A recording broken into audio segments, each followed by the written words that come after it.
నాకు చేరివచ్చిన మీ అందరికీ ప్రభువు నామమున శుభములు వందనాలు తెలియజేస్తూ ఉన్నాను. అందరికి వందనాలు. అందరు బాగున్నారా?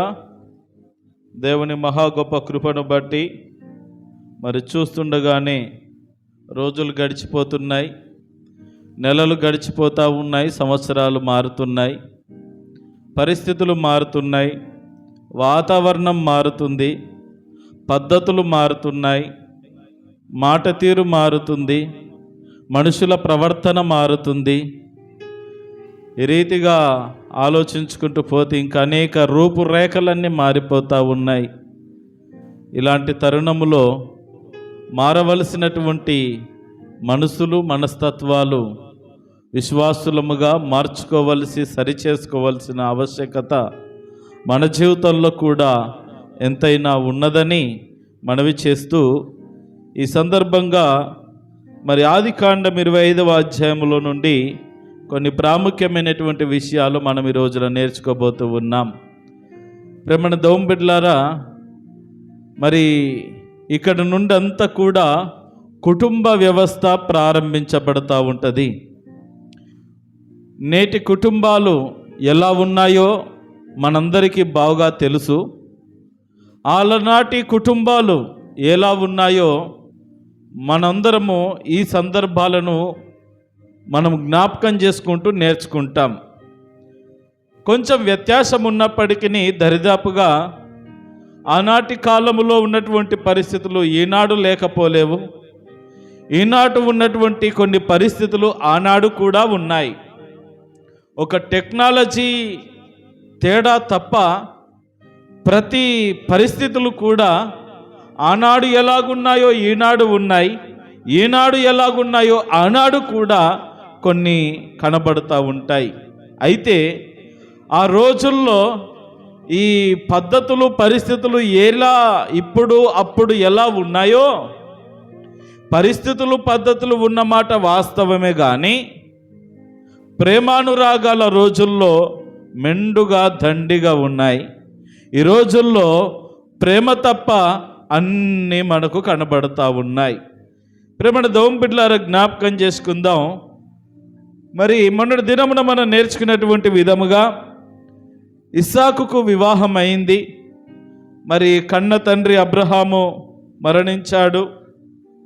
మరి ఏదైతేనేం ఇస్సాకుకు రావలసినవన్నీ కూడా వాగ్దానములు అయితేనేమి, ఆస్తిపాస్తులైతేనేమి, తనకు చెందవలసినవన్నీ కూడా మరల ఏ విధమైనటువంటి పోట్లాటలు లేకుండా చక్కగా సమకూర్చి పెట్టి అబ్రహాం అప్పగించి వెళ్ళాడు. అబ్రహాము ఒక ఇంటివాడయ్యాడు. మరి చక్కటి అమ్మాయి రిబ్కాను వివాహము చేసుకున్నాడు. తన జీవితం బాగానే ఉన్నది, కానీ పిల్లలు లేని సమస్య తనను వేధిస్తూ వస్తూ ఉన్నది. మరి తను ప్రార్థన చేశాడు. పోయిన వారం మనం అదే నేర్చుకున్నాం. మరి గర్భఫలం లేనప్పుడు స్త్రీలు కాదు ప్రార్థన చేయవలసింది, ఆ కుటుంబ యజమానులైనటువంటి పురుషులు దేవుని సన్నిధిలో మోకరించి గనుక మొరపెడితే దేవుడు అద్భుతాలు చేసేవాడు అనే ఆత్మీయ సత్యాన్ని పోయిన ఆదివారం మనం నేర్చుకున్నాం. ప్రేమణ దేవుని బిడ్డలారా జ్ఞాపకం చేసుకుందాం. ఈ రోజున మరి ఇస్సాకు మోకరించి ప్రార్థన చేసినప్పుడు దేవుడు తన ప్రార్థనను ఆలకించి చక్కటి గర్భఫలాన్ని మరి ప్రసాదించడము జరిగింది. మరి వెంటనే మరి మరుసటి ఏటికల్లా రిబ్కా గర్భము ధరించింది. ఈ గర్భము ధరించిన తరువాత జరిగిన కొన్ని సంగతులు, మొత్తం మీద వారికి కవల పిల్లలు పుట్టారు. ఆ కవలలో పెద్దవాడు ఏశావు, చిన్నవాడు యాకోబు. వీరిద్దరి మధ్యలో జరిగిన కొన్ని సన్నివేశాలు, సందర్భాలు ఈ అధ్యాయమందు పొందుపరచబడి ఉన్నాయి. వాటిని రోజున మనం నేర్చుకుంటూ ఉన్నాం. ఈ రోజున ఈ యొక్క అంశానికి మనం పెట్టుకోవలసిన పేరు ఏంటి అనంటే 2 జనములు. చెప్పండి అందరూ, 2 జనములు. మనం చదువుకున్నటువంటి లేఖన భాగము అదే. 2 జనములు నీ గర్భములో కలవు, 2 జనపదములు నీ కడుపులో నుండి ప్రత్యేకముగా వచ్చును. ఒక జనపదము కంటే ఒక జనపదము బలిష్టమయ్యుండును. పెద్దవాడు చిన్నవాడికి దాసుడగును అనెను. ఎవరితో చెప్తున్నారు ఈ మాటలు అనంటే, దేవుడైన యెహోవా రిబ్కాతో మాట్లాడుతూ ఉన్నాడు. ఈ రిబ్కాతో దేవుడు మాట్లాడవలసిన సందర్భం ఎందుకు వచ్చిందంటే, మనము పోయిన ఆదివారం 21 వరకే ధ్యానం చేశాం. ఈ రోజున 22 నుండి ధ్యానం చేస్తే గనుక ఈ విషయం మనకు అర్థమవుతుంది. దానికి ముందు 21వ వచనాన్ని మనము చదువుకొని 22, 23 చదువుకుందాం. చదవండి. 21వ వచనం. ఇస్సాకు భార్య గొడ్రాలు గనుక అతడు ఆమె విషయమై యెహోవాను వేడుకొనెను. యెహోవా అతని ప్రార్థన వినెను గనుక అతని భార్య అయిన రిబ్కా గర్భవతి ఆయెను. చాలా జాగ్రత్తగా గమనించండి. ఎవరు నిద్రలు పోకుండా, ఎవరు అశ్రద్ధగా ఉండకుండా కొద్ది నిమిషములు చాలా జాగ్రత్తగా దేవుని మాటలు ఆలకించాలి. ఇదిగో, పిల్లలు లేని పరిస్థితుల మధ్యలో మరి రిబ్కా ప్రార్థన చేసి ఎదురు చూసి మొత్తం మీద ఆమె కాస్త చతికిలు పడిపోయిన పరిస్థితికి ఆశ నిరాశ అయిపోయింది. ఆమె కేసును ఇస్సాకు టేకప్ చేస్తూ ఉన్నాడు. అంటే ఆమె పక్షాన ఈయన ప్రార్థన మొదలుపెట్టినప్పుడు ఇస్సాకు ప్రార్థనను బట్టి దేవుడు ఆమె గర్భము తెరిచాడు. సంతోషం. ఇప్పుడు రిబ్కా గర్భవతి అయ్యింది. మరి చాలా సంతోషించదగినటువంటి విషయం.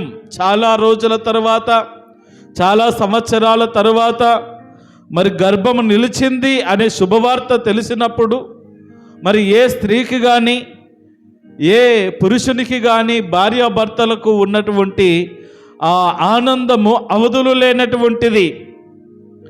సంతోషం కొన్నాళ్ళైన తరువాత జరిగిన విషయం ఏంటంటే 22వ వచనం ఇప్పుడు చదవండి. ఆమె గర్భములో శిశువులు ఒకనితో ఒకడు పెనుగులాడిరి గనుక.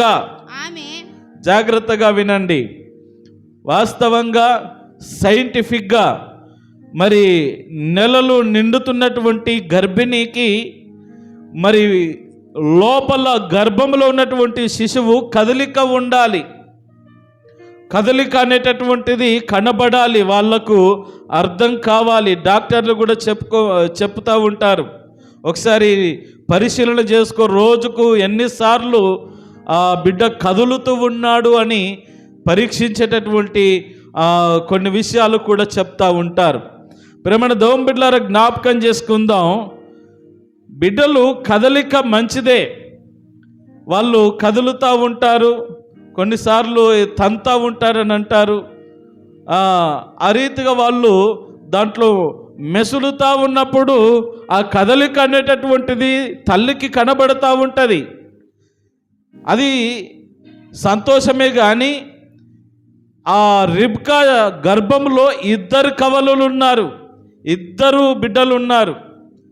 ఈ 2 కూడా పోట్లాడుకుంటున్నారు. ఎక్కడ? చాలా ఆశ్చర్యకరమైనటువంటి సందర్భం. బయటకు వచ్చిన తర్వాత పోట్లాటలు అంటే అది వేరు. వాళ్ళ ఫైటింగ్ ఎక్కడ స్టార్ట్ చేశారంటే గర్భంలోనే స్టార్ట్ చేశారు. వీడు వాడినిదన్నా, వాడు వీడినిదన్నా, 2 దన్నుకున్న ప్రాబ్లం ఎవరికి? తల్లికే కదా. కొంచెం నొప్పి అంటే బరాయిస్తుంది, ఇంకొంచెం నొప్పి అంటే బరాయిస్తూ ఉంటుంది. వీళ్ళు ఇక నువ్వని తేల్చుకుందామని యుద్ధాలు చేస్తూ ఉంటే ఆమె ఏడదట్టుకునేది.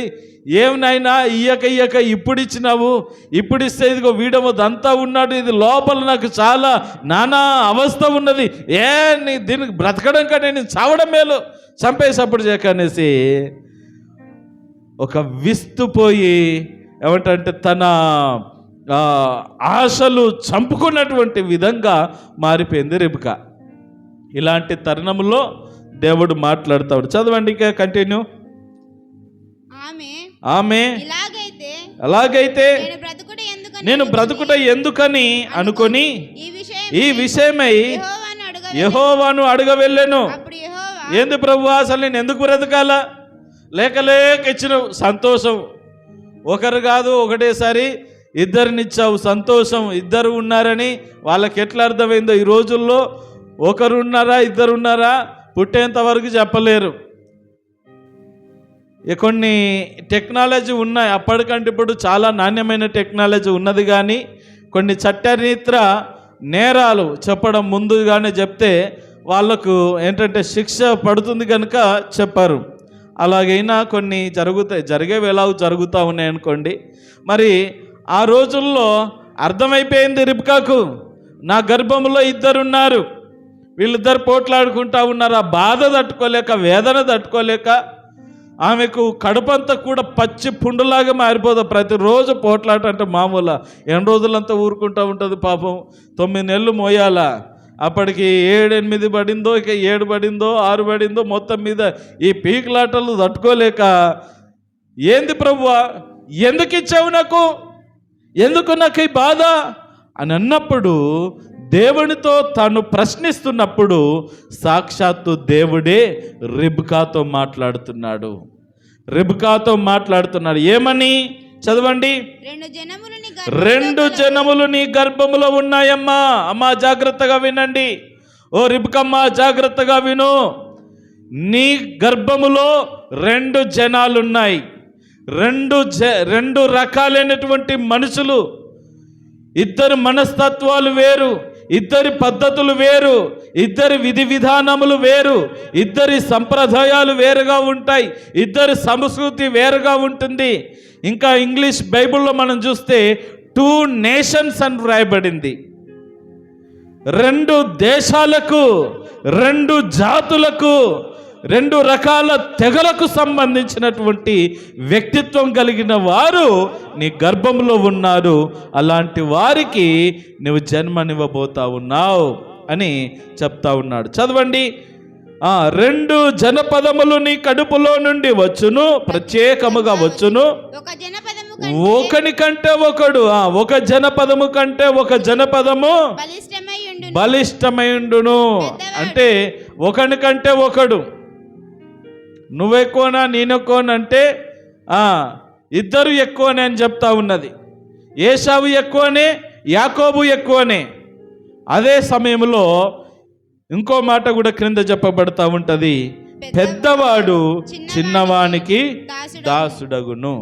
ఇద్దరు బలిష్ఠులే, ఎవరి దారిన వాళ్ళు బ్రతుకుతారు, ఎవరి తీరున వాళ్ళు ఉంటారు, ఎవరి పనులు వాళ్ళు చేసుకుంటారు, ఎవరి దేశాన్ని వారు పాలించుకుంటారు, ఎవరి దేశానికి వాళ్ళు నాయకత్వాన్ని వాళ్ళు వహించుకుంటారు.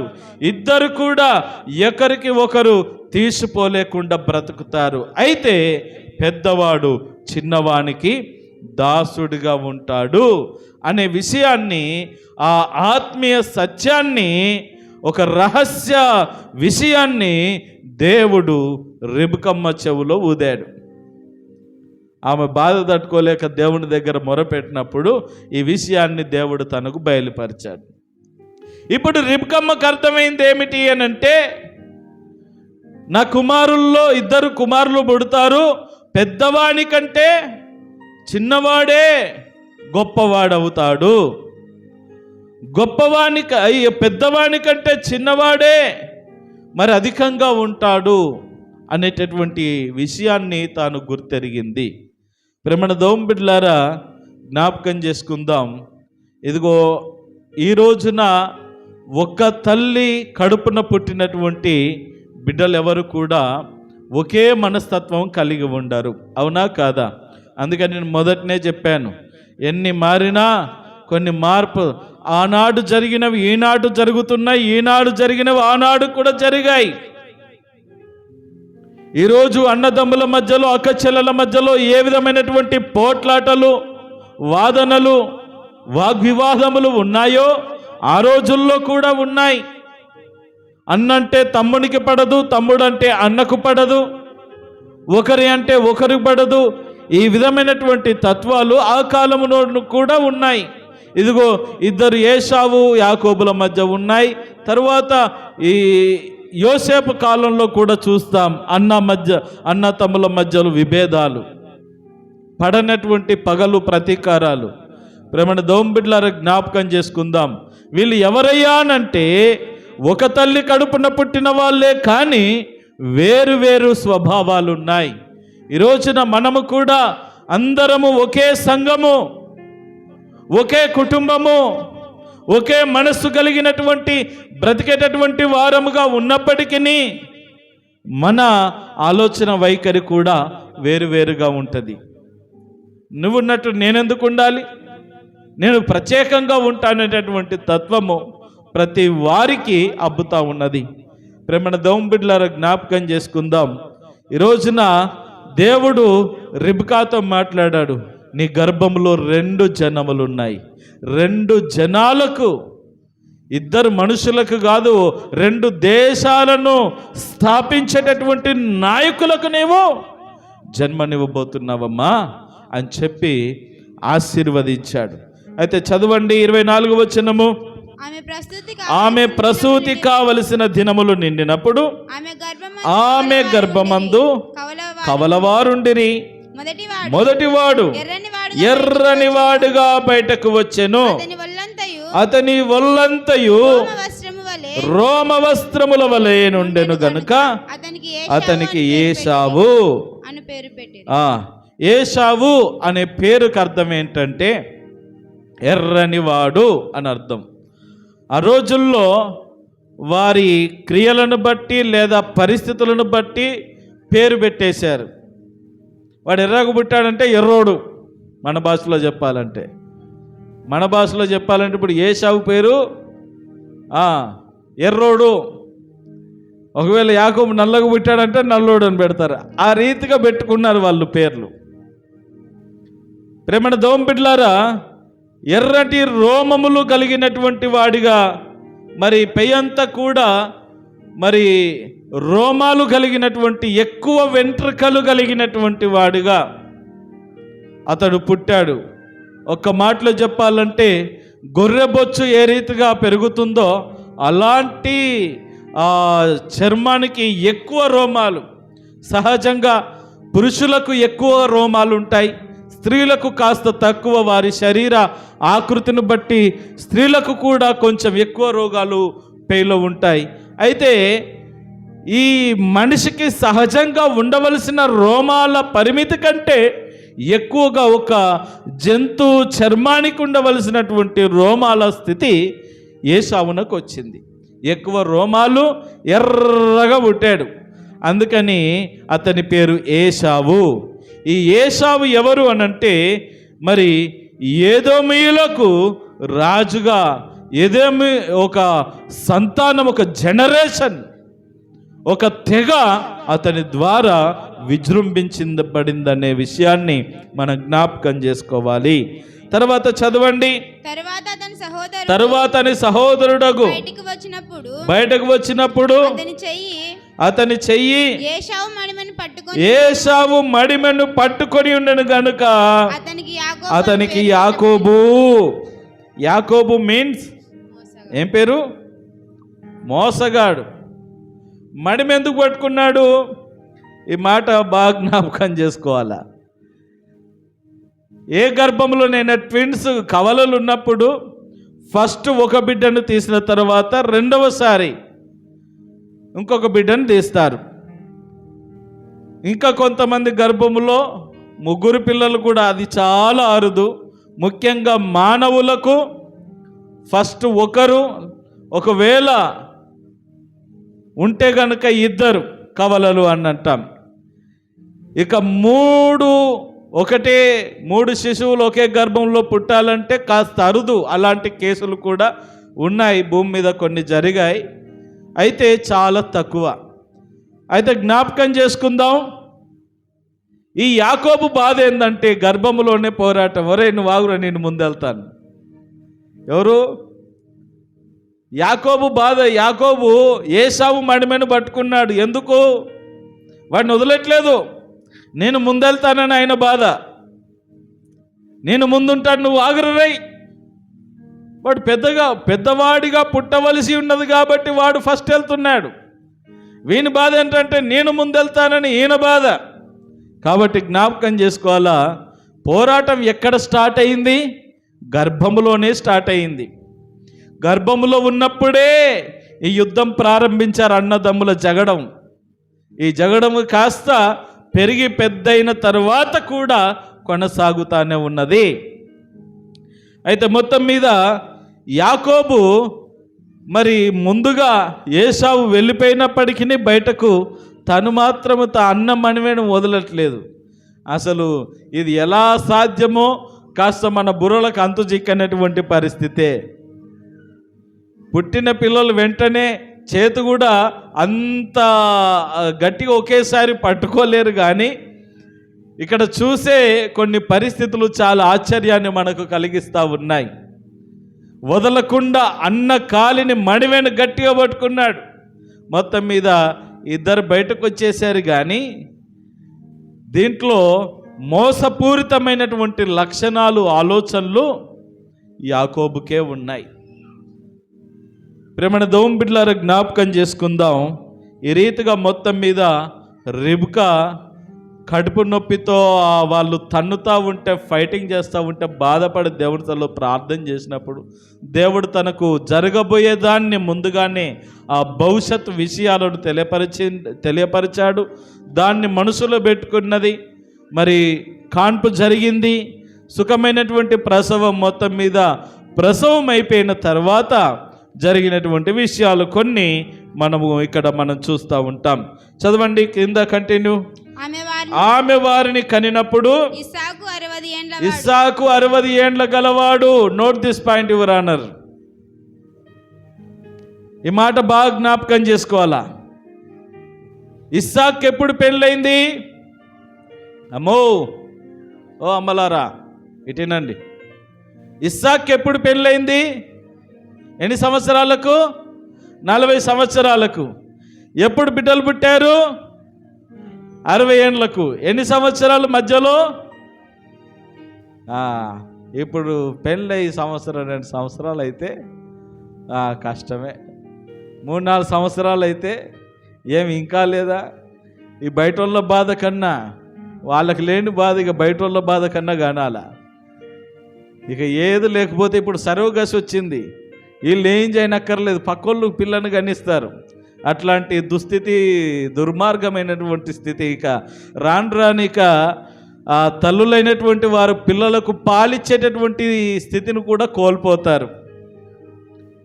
ప్రేమణ దేవుని బిడ్డలారా, చాలా దారుణంగా మారిపోయింది వ్యవస్థ. ఇప్పటికే చాలా చెడుగుబట్టిపోయింది. ముఖ్యంగా బయటంత చెడుగుబట్టిపోయినా కానీ ఈ తల్లి పిల్ల విషయంలో చాలా మరి బాధాకరమైనటువంటి సందర్భాలు వస్తూ ఉన్నాయి. చంటి బిడ్డకు పాలు తాగించడానికి కూడా ఈనాటి యువతరము తల్లులైనటువంటి వారు సిగ్గుపడేటటువంటి దుస్థితిలోనే ఉన్నారు. ఇంకా ప్రేమణ దేవుని బిడ్డలారా, మనం కొన్నిసార్లు జంతువులను చూసి నేర్చుకోవాలి. అందుకే దేవుడు మన కళ్ళ ముందు అవన్నిటిని పడేశాడు, వాటన్నిటిని పడేశాడు. కుక్కపిల్లలు చూడండి, అవి డజన్లు గంటాయి. ఎంత ప్రేమ! వాటి దగ్గరికి వేరే జంతువును రానివ్వదు. అవి ఎప్పుడైతే వాటి కాళ్ళ మీద అవి నిలబడి వాటి ఆహారాన్ని వెదుకొని సంపాదించుకొని తినగలుగుతాయో అప్పుడు వదిలిపెట్టేస్తాయి. అవి అర్థమవుతుందా? అప్పటి వరకు వాటిని కంటికి రెప్పలాగా కాపాడుతూ ఉంటాయి. ఈ పిల్లి గురించి మనం వింటాం కదా, 7 ఇండ్లలో దాచిపెడుతుంది అంటది. 7 ఇండ్లు మార్చి దాచిపెట్టి వాటిని పెంచి పెద్ద చేస్తుంది. ప్రేమణ దేవుని బిడ్డలారా, జ్ఞాపకం చేసుకుందాం. ఈ రోజున మరి వాటికి ఉన్నటువంటి సభ్యత ఈనాటి మనుషులకు కరువైపోతుందనే చెప్పాలి. సర్లే, ఏదైతేనే వీళ్ళు గర్భఫలం కొరకు ఎన్ని సంవత్సరాలు ఎదురు చూశారు? 20 సంవత్సరాలు. 1 సంవత్సరం కాదు, 2 సంవత్సరాలు కాదు, 5 సంవత్సరాలు కాదు. 5 సంవత్సరాలు అయితే ఎక్కువ అయిపోయింది. ఇంకా 10 సంవత్సరాలు అంటే ఇంకా మరీ ఎక్కువ. ఇక అయిపోయింది. ఇక 10 సంవత్సరాలు కాకపోతే ఇక సమాజమే సర్టిఫికెట్ ఇస్తుంది. చూడండి, మరి ఆ ఇస్సాకు రిబ్కాలు ఎలా తట్టుకున్నారు అవమానాలు, నిందలు. మరి ఎలా వారు జీవించారు, వారి విశ్వాసాన్ని ఎలా కాపాడుకున్నారు. కొన్నిసార్లు దేవుడు పెట్టే పరీక్షలు చాలా విచిత్రంగా ఉంటాయి, కానీ ఆ పరీక్షలో నెగ్గితే గనక ఆశీర్వాదం బహు గొప్పగా ఉంటుంది. ప్రేమణ దేవుని బిడ్డలారా, చూడండి, మరి దేవుడు వారిని దీవించినందున మరి ఇద్దరు ఒకే గర్భమున ఇద్దరిని దేవుడు వారికి ప్రసాదించడం జరిగింది. మొత్తం మీద 20 సంవత్సరాల ఎదురుచూపులకు 20 సంవత్సరాల ప్రార్థన ప్రతిఫలము మరి 60 సంవత్సరాలకు ఇస్సాకు పొందుకోవడం జరిగింది. చదవండి. ఆ చిన్నవారు ఎదిగినప్పుడు ఏశావు చదువుతున్నామా సార్ చదువు. ఆ చిన్నవారు ఎదిగినప్పుడు ఏశావు వేటాడుటయందు నేర్పరి అయి అరణ్యవాసిగా నుండెను. యాకోబు సాధువై గుడారములలో నివసించుచు. ఏశావేమో ఇద్దరు పెరిగి పెద్దయ్యారు. ఒక వచనంలో బిడ్డలను కనడం, ఒక వచనంలో పెరిగి పెద్దవడం. ఈ 2-3 వచనాల్లో మళ్ళా 30 ఏళ్ళ చరిత్ర ఉన్నది. ఈ 2 వచనాల మధ్యలో 30 ఏళ్ళ చరిత్ర అయిపోయింది. ఇక మొత్తం మీద కనే వరకే సీన్ జరిగింది. ఇది ఎలా ఉన్నదంటే, సినిమాలు చూసేటప్పుడు, సీరియల్ చూసేటప్పుడు అప్పుడప్పుడు వస్తుంది కదా, అప్పుడే పుడతారు, 1 నిమిషంలోనే పెరిగి పెద్ద అయిపోతారు. ఇక రూపురేఖలన్నీ మారిపోతాయి. మళ్ళీ అప్పటిదప్పుడు ముసలోళ్ళు అయిపోతారు. అప్పుడే చివరికి వచ్చేసరికి 1 గంట సేపట్లో పరదేశంలో ప్రియులారా పాతి పెట్టడం. ఈ మరి చరిత్ర కాబట్టి అవి జరిగినట్టుగా ఇంకా విపులంగా రాస్తే ఇట్లాంటి ఎన్ని గ్రంథాలు పెట్టుకున్నా బైబిల్ సరిపోదు. అందుకని దేవుడు షార్ట్ అండ్ స్వీట్గా మన కొరకు చక్కగా వ్రాయించి పెట్టాడు. చూడండి, ఇందులో ఇద్దరు కూడా పెరిగి పెద్దవారయ్యారు. ఒకడేమో అనగా ఏశావు వేటగాడయ్యాడు, మంచి వేటగాడయ్యాడు. ఇక ఏ జంతువుకైనా గురి పెట్టాడంటే ఆ బాణం గుచ్చుకోవాల్సిందే, అంత నేర్పరి అయినటువంటి వేటగాడయ్యాడు. తర్వాత యాకోబు సాధువుగా మరి గొర్రెల్ని పెంచేటటువంటి విషయంలో మంచి నేర్పరితనము సాధించిన వాడిగా ఉండి గొర్రెల్ని కాసుకుంటూ చక్కగా ఉంటూ ఉన్నాడు. చదవండి. తర్వాత ఇస్సాకు ఏశావు తెచ్చిన వేట మాంసము తినుచుండెను గనుక అతని ప్రేమించెను. రిబ్కా యాకోబును ప్రేమించెను. జాగ్రత్తగా వినండి, ప్రతి కుటుంబంలో ఉన్నటువంటి పరిస్థితి ఏది. ఇప్పుడు ఇద్దరు కుమారులు. ఇస్సాకుకు పెద్దవాడంటే ఇష్టం. ఎందుకు అనంటే వాడు తీసుకొచ్చే వేట మాంసం బాగుంటుంది. ఆ రుచికల భోజనం కొరకు మరి ఎక్కువగా ఏమంటారంటే పెద్ద కుమారుని ప్రేమిస్తున్నాడు. రిబ్కమ్మకు చిన్నవాడు. సహజంగా ఏ తల్లికైనా చిన్న పిల్లల మీద ప్రేమ ఎక్కువ ఉంటుంది కదా. చిన్నవాడంటే అమ్మపాటి. మరి ఇక్కడ చేరినటువంటి పిల్లలు ఏ పాటో, మమ్మీ పాట, డాడీ పాట, ఎవరు దుడ్లు ఇస్తే వాళ్ళ పార్టీ కాలం. ప్రేమలు గీమలు ఏం లేవు. ఎవరు డబ్బులు ఇస్తే వాళ్ళ పార్టీ. డబ్బులు ఇచ్చిన వాళ్ళు మంచోళ్ళి కాలం. డబ్బుకున్న విలువ మనుషులకు లేదు, బంధాలకు లేదు, బాంధవ్యాలకు లేదు కదా. పిల్లల దగ్గర నుండి తయారైపోయారు ఇప్పుడు ఇక్కడికి. జ్ఞాపకం చేసుకుందాం ప్రేమణ దేవుని బిడ్డలారా. ఇక్కడ పెద్దవాడేమో తండ్రి పార్టీ, చిన్నవాడేమో తల్లి పార్టీ. వీళ్ళిద్దరు ఒకటి, వాళ్ళిద్దరు ఒకటి. మొత్తం మీద అక్కడే విభేదాలు. ఒక కుటుంబము ఈ రీతిగా ఉండకూడదని చెప్పడానికి వీలు లేదు. సహజంగా మరి ఆ కాలంలో మరి 12 మంది, యాకోబుకు 12 మంది. యాకోబు కూడా యోసేపుని ఎక్కువ ఇష్టపడ్డాడు.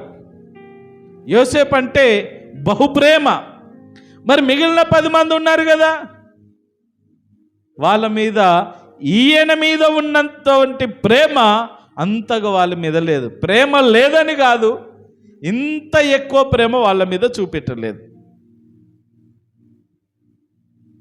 తర్వాత యాకోబు కుమారుడైన యోసేపు మరి ఐగుప్తుకి వెళ్ళిపోయిన తర్వాత వీళ్ళందరూ అన్నలందరూ వచ్చి చనిపోయాడని నమ్మించారు.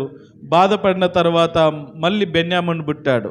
ఆ యోసేపు స్థానంలో బెన్యామీన్ వచ్చినందున బెన్యామీన్ను ఎక్కువగా ప్రేమగా చూసుకున్నాడు. ఈ రీతిగా మనం జ్ఞాపకం చేసుకుంటే ఇప్పుడు ఇక్కడ చేరినటువంటి వారిలో 2 ఉండొచ్చు, 3 ఉండొచ్చు, ఒక్కరుంటే ఒకరే. ఒకరుంటే ఇక తప్పదుగా ఒక్కరినే ఇద్దరు ప్రేమగా చూసుకుంటారు.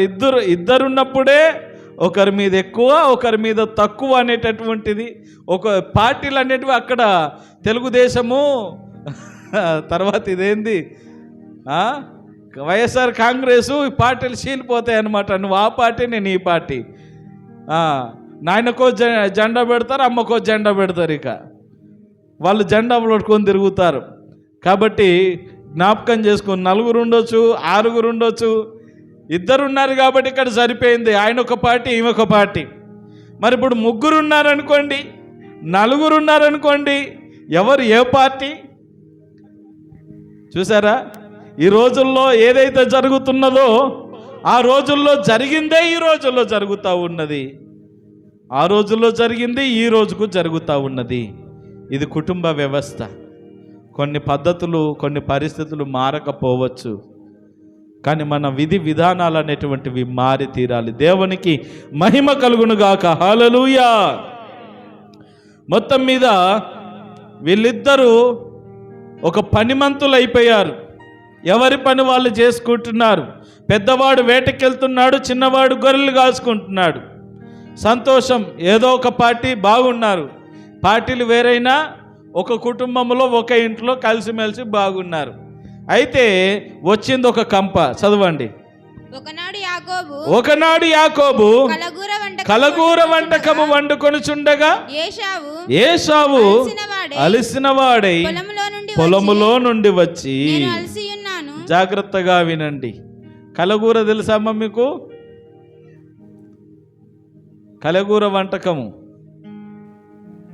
కలగూర తెలీదా? ఆకుకూరనే అది.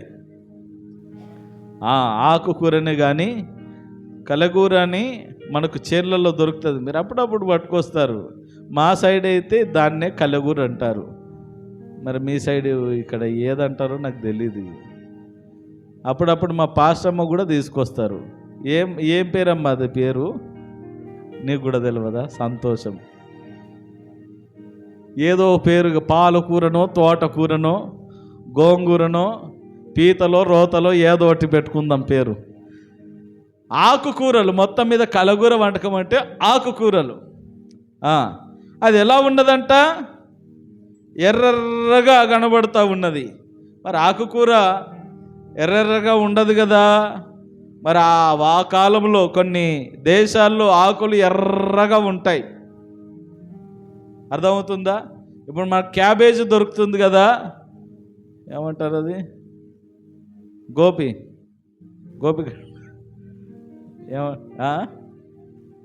అదేనా? క్యాబేజీ మనకు ఆకుపచ్చ కలర్లో దొరుకుతుంది. వేరే దేశాల్లో మరి వంకాయ కలర్లో దొరుకుతుంది, ఎర్ర కలర్లో కూడా దొరుకుతుంది. అలా కొన్ని ఆకులు అన్నీ, కలగూర అంటే ఒక రకం కాదు, అన్నీ కలిపి మిక్స్డ్ వెజిటేబుల్ కర్రీ చేస్తున్నాడు. ఎవరు? యాకోబు. ఈయన ఇంటి పట్టున ఉంటాడు కదా, గొర్రెలను కాసుకోవడం రావడం తొందరగా రుచికరమైన అమ్మ దగ్గర ఉంటే, అమ్మ దగ్గర పెరిగితే ఏంటంటే వంటలో స్పెషలిస్టు కావచ్చు. వాళ్ళకు భయం లేదు. పెద్దోడు నాన్న దగ్గర ఉన్నాడు కాబట్టి వంటలు రావు కాబట్టి ఎప్పుడన్నా పెళ్ళైనా కానీ భార్య ఊరికి పోయినా కష్టమేడికి చేసి పెట్టే వాళ్ళు ఉండరు. గిన్నెలు తోముకోవాలన్నా కష్టమే, ఇల్లు ఊడవాలన్నా కష్టమే. అదే తల్లి దగ్గర కొన్నాళ్ళు తల్లి పార్టీ ఉంటే తల్లి తిట్టో కొట్టో మొత్తం మీద ఇవన్నీ నేర్పిస్తుంది. అందుకని తల్లి పార్టీ అయినటువంటి ఈ యాకోబుకు వంటలు బాగా అబ్బాయి. మన కాలంలో బిర్యానీ ఇప్పుడు ఎంత ఫేమసో ఆ కాలంలో కలగూర వంటకం అంత ఫేమస్ అన్నమాట. అందుకని బాగా వేటకు వెళ్ళి, వ్యవసాయానికి వెళ్ళి, పొలానికి వెళ్ళి అలసి సొలిసిపోయి వచ్చి కూర్చున్నాడు. లోపలికి వచ్చేసరికి గుమాయించి కొడుతుంది వాసన. ఎక్కడి నుండి అంటే చిన్నోడు వండుతున్నాడు. ఒరే ఏం కూర అది? కలగూర వంటకం, నాకు కొంచెం ఏరా హ్యాపీ, నీకు ఏం పో, నేను అనుకుంటున్నా, నేను కష్టపడి నేను తెచ్చుకొని నేను అనుకుంటున్నా, నీకెందుకు వేయాలరా, నేనేం పో. లేదు నువ్వు ఏమన్నా అడుగు ఇస్తాను, ఏమన్నా అడుగు నేను ఇస్తాను అనేసి వాళ్ళ మధ్యలో చిన్న చర్చ జరుగుతూ ఉన్నది. నేను అలసి ఉన్నాను, ఆ ఎర్రగానున్న దానిలో కొంచెము దయచేసి నాకు పెట్టుమని అడిగాను. అందుచేత అతని పేరు ఏదోము అనబడెను. అందుకు యాకోబు, నీ జ్యేష్ఠత్వము నేడు నాకిమ్మని అనగగా ఏశావు, నేను చావబోతున్నాను కదా, జ్యేష్ఠత్వము నాకెందుకు అనెను. జాగ్రత్తగా వినండి ప్రేమన దోంబిడ్లారా, అవసరత అనేటటువంటిది మరి ఎంతకైనా తెగిస్తుంది, ఎంత ఘోరానికైనా ఎంత పాపానికైనా చోటు చేసుకుంటుంది, దారి తీస్తుంది అనడానికి ఈ సందర్భం ఒక నిదర్శనం. ఇక్కడ ఏశావుకు ఆకలేస్తున్న మాట వాస్తవమే, ఇక వండుకోలేడు, చేసుకోలేడు. యాకోబు దగ్గర రుచికరమైనటువంటి భోజన పదార్థాలు ఉన్నాయి, కొంచెం పెట్టరా నాయన అంటే ఈయన పెట్టను అంటున్నాడు. మరి ఏం కావాలి? ఏమన్నా దుడ్లు కావాలా? నీకేమన్నా కావాలంటే ఏదొద్దు నాకు, నేను అడిగింది నీకు, నువ్వు ఇవ్వలేవులే, నీ వల్ల కాదులే, సరే ఏం కావాలో చెప్పు నేను ఇస్తానని చెప్పినప్పుడు యాకోబు అడుగుతా ఉన్నాడు, నువ్వు జ్యేష్ఠుడవు కదా, నీ జ్యేష్ఠత్వపు హక్కు నాకు కావాలి, ఇస్తావా అని అన్నాడు. జ్యేష్ఠత్వపు హక్కు నాకెందుకు లేక, నేను రేపు మాపు చచ్చేటట్టున్నాయి, ఈ ఆకలికి తట్టుకోలేక, నువ్వు పెట్టకపోతే నిజంగానే చస్తారా నాయనా, నా వల్ల కాదు, ఈ చావు కంటే ఆహారం తినడమే మేలు అని అనుకొని ఒక్క పూట భోజనం కొరకు తన జ్యేష్ఠత్వపు హక్కును యాకోబుకు అమ్మేశాడు. ఈ జ్యేష్ఠత్వపు హక్కు అంటే ఏంటి, దానికి ఉన్నటువంటి ప్రత్యేకత ఏంటి అని అంటే, ఆనాటి కాలములో కుటుంబంలో పెద్ద కుమారుడుగా ఎవరైతే ఉంటారో ఆ తండ్రి మరణానంతరము ఈ ఆస్తిలో ఒక పాలు, ఇప్పుడు 2 ఎకరాలు ఉన్నాయి అనుకోండి, పెద్దోడికి 1.5 ఎకరం, చిన్నోడికి 1 పావు తక్కువ 1 ఎకరం ఇవ్వాల్సి ఉంటుంది. అంటే ఆస్తిలో 1 పావుల ఎక్కువ పోతుంది ఎవరికి? పెద్దవాడికి. అదేవిధంగా నెక్స్ట్ తండ్రి స్థానాన్ని నాయకునిగా ఈ పెద్దవాడు పరిపాలించాలి. ఏదైనా సమాజంలో చేరాలన్నా ఇంటికి పెద్దవాడినే తీసుకుంటారు, ఇంటికి పెద్దవానికే గౌరవం, ఇంటికి పెద్దవానికే హక్కు అన్ని విషయాల్లో. ప్రేమన దోంబిడ్లారా, ఇలాంటి శ్రేష్టమైనటువంటి జ్యేష్ఠత్వపు హక్కును ఈ ఏశావు ఏం చేశాడంటే 1 పూట భోజనం కొరకు అమ్మి పడేశాడు. నాకు వద్దులేరా నాయనా, ఇక నేను కాదు పెద్దోని, ఇక నీవే అంటే తనకు చేతగాక తన స్థానాన్ని ఇంకొకరికి ఇచ్చేశాడు. ప్రేమన దోంబిడ్లారా, జ్ఞాపకం చేసుకుందాం, దేవుడు మనందరికీ కొన్ని స్థాయిలు ఇస్తాడు, మనకంటూ ఒక సామర్థ్యాన్ని ఇస్తాడు. మనకు దేవుడిచ్చింది మనము ఉపయోగించుకోవడం ధర్మం, అంతేగాని నాకు చేత కాదు నువ్వు పెట్టుకో అనేటటువంటిది అది చేతగాని లక్షణం. ఆ లక్షణాన్ని ఏశావు కలిగి ఉన్నాడు. ఈ రోజున ఒకవేళ మన దగ్గరికి ఏదైనా అధికారము కానీ ఏదైనా అవకాశం కానీ నిన్ను వెతుక్కుంటూ వచ్చింది అని అంటే, నువ్వు కోరుకోకుండా, నువ్వు ఏమాత్రము పొందుకోవాలని ఆశపడకుండా నిన్ను వెతుక్కుంటూ వచ్చిందంటే, నువ్వు కళ్ళకద్దుకొని స్వీకరించి దానికి నువ్వు కట్టుబడి ఉండవలసిన అవసరత ఉన్నది. అవకాశం రాకపోయినా కొంతమంది యాకోబు లాంటి వాళ్ళు ఉంటారు, మోసగాళ్ళు. నాకు అవకాశం కావాలి, నాకు కావాలని. ప్రేమన దౌం బిడ్లారా, దేవుడిచ్చిన సామర్థ్యాన్ని, దేవుడిచ్చిన అవకాశాలను ఎవరు కూడా ఎప్పుడు కూడా చేయి విడిచిపెట్టుకోకూడదనే ఆత్మీయ సత్యాన్ని రోజున మనం గుర్తుపెట్టుకోవాలి. మొత్తం మీద ఏశావు తన జ్యేష్ఠత్వపు హక్కును యాకోబుకి ఇచ్చేశాడు. ఇక యాకోబు అతనికి భోజనం పెట్టాడు. చూడండి, ఇంకా యాకోబు నేడు నాతో ప్రమాణము చేయమనెను. అతడు యాకోబుతో ప్రమాణము చేసి అతనికి జ్యేష్ఠత్వము నమ్మివేయగా యాకోబు ఆహారమును చిక్కుడుకాయల వంటకమును ఏశావుకిచ్చెను. అతడు తిని త్రాగి లేచిపోయెను. అట్లు ఏశావు తన జ్యేష్ఠత్వమును తృణీకరించెను. దేవుడిచ్చినటువంటి ఆధిక్యతను తక్కువ చేసి చూసుకున్నాడు ఏశావు. దేవుడిచ్చిన ఆధిక్యతను మరి తక్కువ చేసుకున్నందున ఇదిగో యాకోబు మోసగాడు, మాయ చేసో మభ్యపెట్టో దాన్ని సంపాదించాలనుకున్నాడు, చేజిక్కించుకున్నాడు. ప్రేమన దౌం బిడ్డల జ్ఞాపకం చేసుకుందాం. ఇంకా తర్వాత జరిగితే చాలా విచిత్రమైనటువంటి గాథలు ఇందులో వ్రాయబడినవి.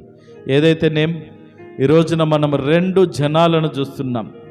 ఒకే తల్లి గర్భములో 2 మనస్తత్వం కలిగిన వ్యక్తులను చూస్తున్నాం.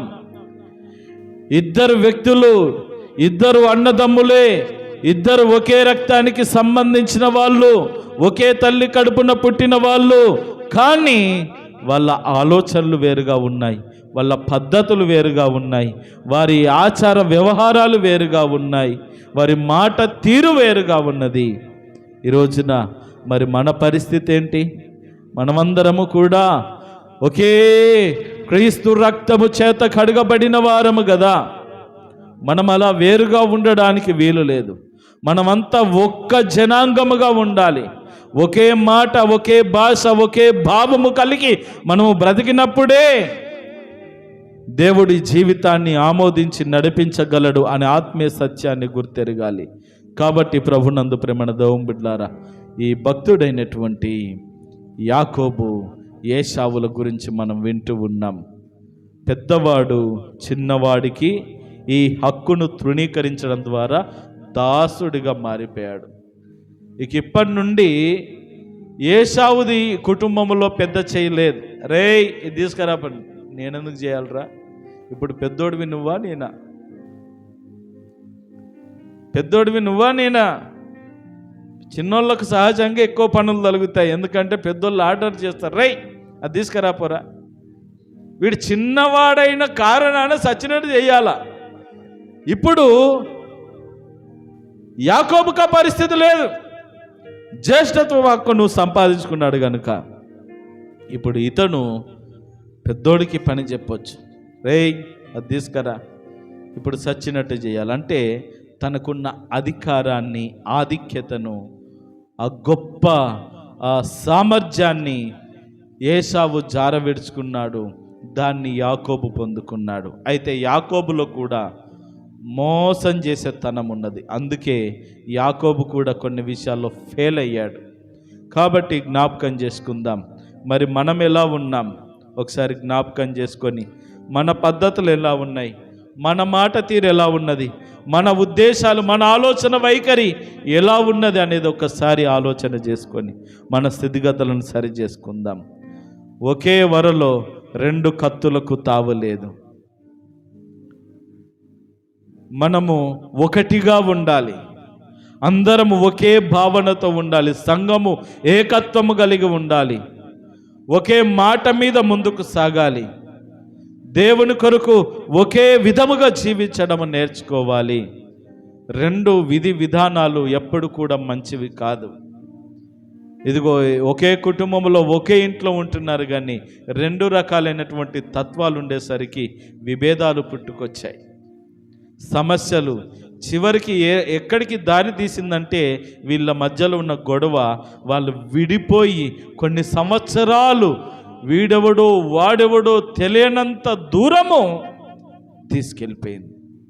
ఎప్పుడు కలుసుకున్నారంటే ముసలోళ్ళు అయిన తర్వాత కలుసుకుంటున్నారు వీళ్ళు. ఎందుకు ఈ పరిస్థితి అనంటే ప్రేమణ దోమ్ బిడ్లారా, విభేదాలు, తారతమ్యాలు అవి మనలో లేకుండా చూసుకోవాలి. ఎందుకంటే దేవుని ప్రజలముగా మనం ఐక్యత కలిగి ఉండాలి.